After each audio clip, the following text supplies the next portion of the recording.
Not going to go into the units too much because the book does a pretty good job explaining it.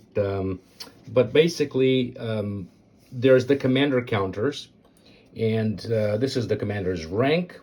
The name, ID number doesn't really matter. The grouping, qualities, the grouping, units that have the same grouping, like this unit has a red star, this army, the army of the Ebro has a red star, and this commander has a red star. That means they're communist, and these units are mostly with communist soldiers. So that will give you a special advantage in combat. The unit itself, the combat factor is represented by this black number. It's the strength for battle. If that unit was fighting by itself, it would pick dice numbering 4 points. So it's the factor that you use to deliver damage, inflicting damage, and also the amount that you would absorb.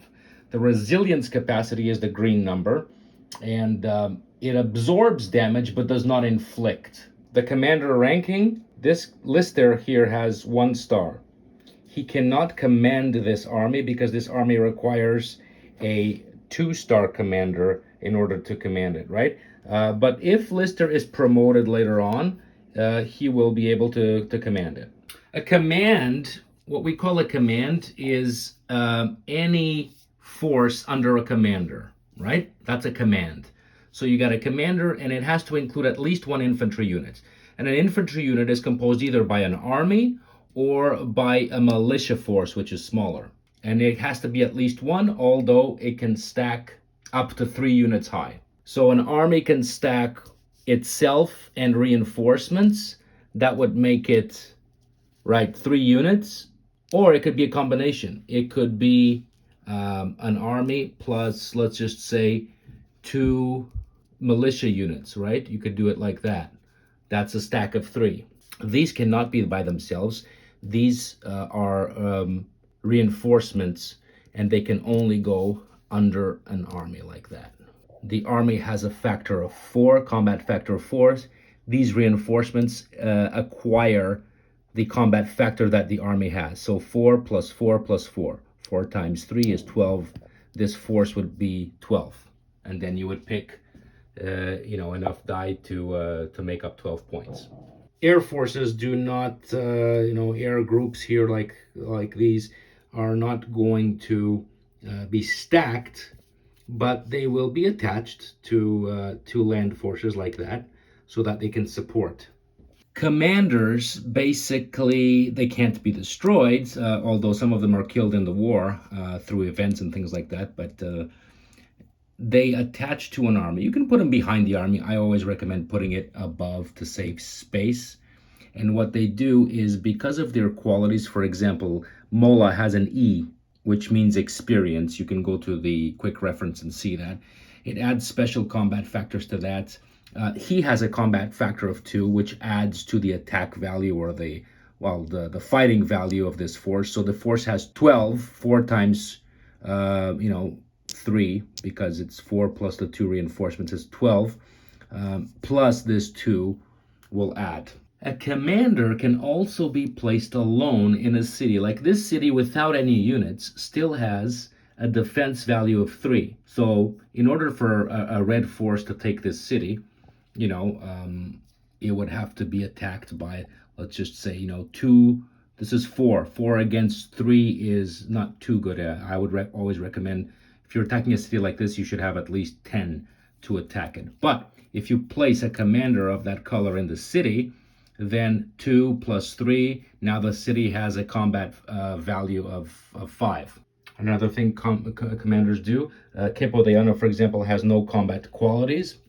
He had more of a political value. He was an alcoholic and wasn't respected by a lot of his counterparts.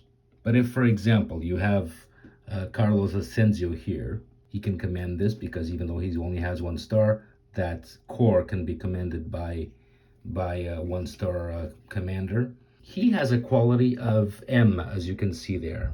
M is explained to be the maneuverability. You go into the quick reference book and you see all the combat qualities there. Maneuverability, it can move any support unit. I'm not going to go into the individual qualities. That's explained in the rules. But the point is, if you are currently holding that commander card, Carlos Asensio, and there he is, that means at that moment during combat you can use his maneuverability quality. If you don't have the card, you can't use it. But if you have the card and he's in a battle, you'll use that. Unlike the other forces, unlike units, military units themselves, you don't pay to move commanders. They can move freely anywhere they want.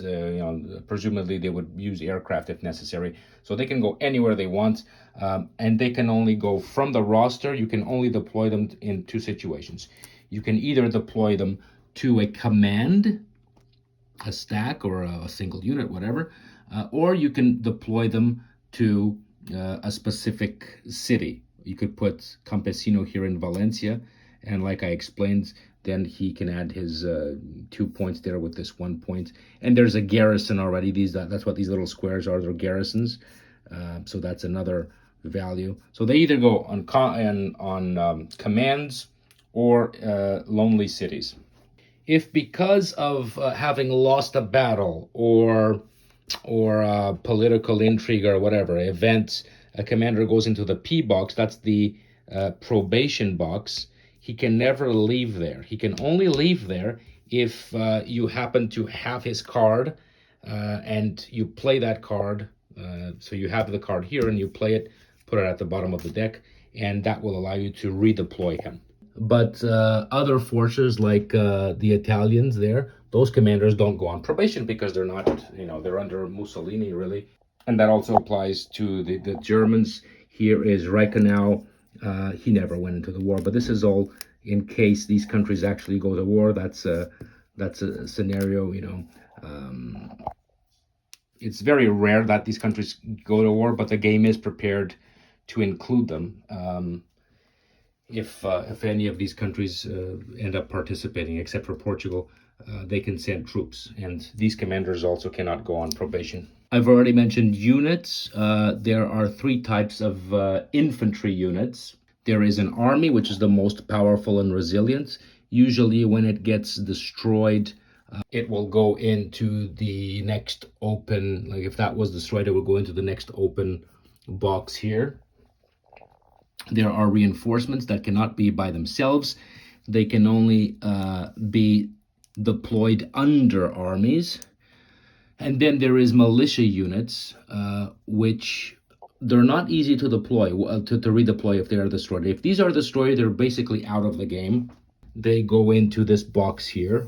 This is just for destroyed militia. And the only way to bring them back into the game is if you play, for example, a commander card. If you were to play this one here, it allows you to bring two of those units back. So you could pick two from there if they were there and redeploy them. Otherwise, once the militia is gone, that's it. However, the Axis militia, like the Italians and the Portuguese here, they can just go back into the calendar because they're theoretically an unlimited supply. There's a fourth infantry unit, which is a garrison. These garrisons, they only have one little point, which is still good. I mean, an army can have like 3-4 points. These have 1 point, and they can only deploy. They can only deploy in a transit point or a city. But the thing is, if you put a garrison unit on a city, it doubles the city's defense value, the city's combat value. So, for example, Lorca on its own is worth 3. But now, if you put this guy here, the score becomes 6. Now, you would not deploy this on a city that already has an army. Like, for example, Lerida has the army of Aragon there. You cannot put the garrison there. The garrison is either in an empty city or not. Like, an empty city can have a garrison. It can be by itself. It can have a commander there as well. It can have an army, but it cannot be... a garrison cannot be part of other forces. The very cool thing about garrisons also, once again, just 1 point, but they have all these little perks, is that if I wanted to move any of these red forces to the north there, I wouldn't be able to, because the roads are cut off by, like if I run into an enemy city or enemy unit, I can't. The roads are cut off. But these guys, you can move them anywhere without respecting the roads. As long as you have them available, from there, you can put them anywhere you want. So infantry units, support units are any units that are, they complement the combat factor, and they have modifiers, but they're not infantry. So anything that's not infantry is a support unit. And that applies to artillery, mobile forces, such as cavalry and tanks, aircraft, and also foreign air forces. Artillery is in support of any defending or attacking armies when they're attacking the enemy or in combat, and it is usually well protected from enemy attack, and it adds modifiers to whatever it is supporting. Mobile forces like tanks and cavalry are well protected from infantry damage, add modifiers to the attack, not to defense, but to the attack. And cavalry, it's not too strong, but it does not require supply routes, unlike all the other units. Aircraft can join the support at any time. It goes on the map, but not on any transit points. It goes actually on any place off transit points. And it could combat land units, naval units. It can also bomb cities. It can also transport land forces, and it can also supply encircled land forces when necessary. All these countries are participating. Germany, Italy, and the Soviet Union have airplanes or air forces involved in the war. But if they do join the war officially, because they're sort of unofficial participants, but if they join officially, or even France, Great Britain, the United States, Mexico, if they join the war, which is extremely rare, there's probably a 5% chance that at any given time they join the war, but the units are here and they are available in case that happens. And if that was to happen, then France and United States, Britain can join, can be part of the war.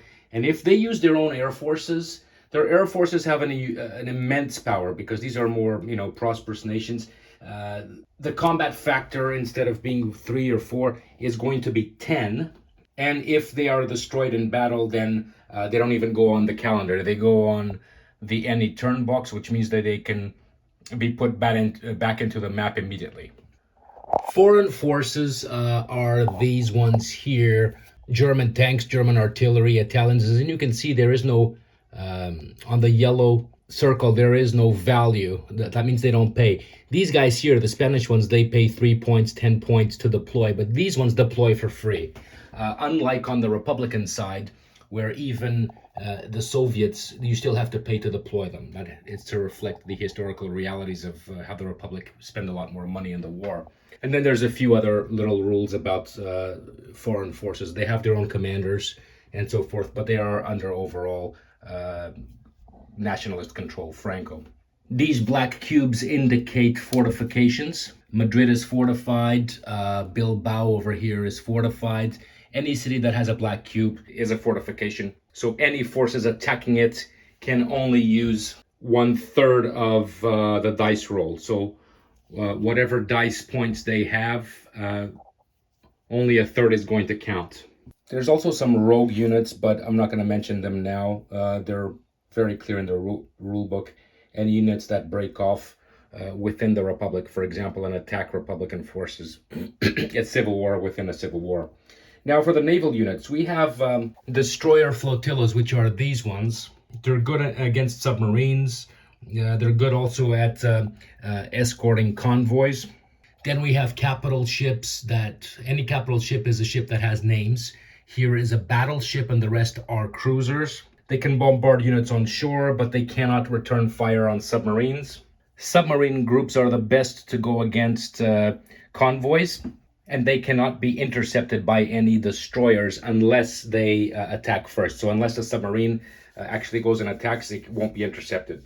But on the other hand, they cannot damage destroyers. And convoys are all of these. These are extremely important because the convoys will dictate, in part, the amount of foreign aid points, therefore the amount of resources at the end of the day that either side receives. Just like in the case of aircraft, we do have German ships and so forth, but if powerful nations, especially nations that have very large fleets, like England, Great Britain, and the United States, if these guys join the war, then you will see, which is very rare again, you will see their foreign fleets come on. And then when their foreign fleets come in, notice that these ships do not have a combat factor. All the other ships have combat factors, some higher than others, right?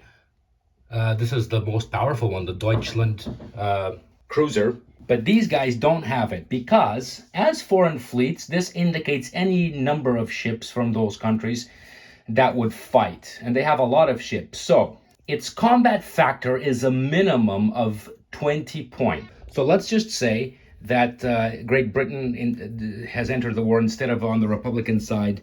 They've entered the war on the nationalist side, and they are fighting all these ships put together. Imagine that they're actually fighting almost the entire fleet of the Republican fleet at an engagement somewhere out in the Mediterranean. When that happens, you add up all these points, and the points that the foreign fleet has to be at least 20 or equal. So if the totality of the enemy points are, say, 32, then this has 32. If all these points are 27, then this has 27. And this will always have a minimum of 20. So just to show that this is extremely powerful. And if this should be sunk or defeated in the battle, unlike these ships that can be completely destroyed, capital ships, they don't go back in the game if they're sunk. Only destroyers and submarines, and still they have a long building process. They have to go in here for months before they can be redeployed. In this case, these guys, they go to the any turn and then they return the next turn. So it's almost like to say that they're undefeated. Basically, you want to avoid any of the foreign powers, especially Soviet Union, Germany, Italy, and the Anglo-Saxon countries, of going to war, because that will you'll probably lose the war outright within a few turns.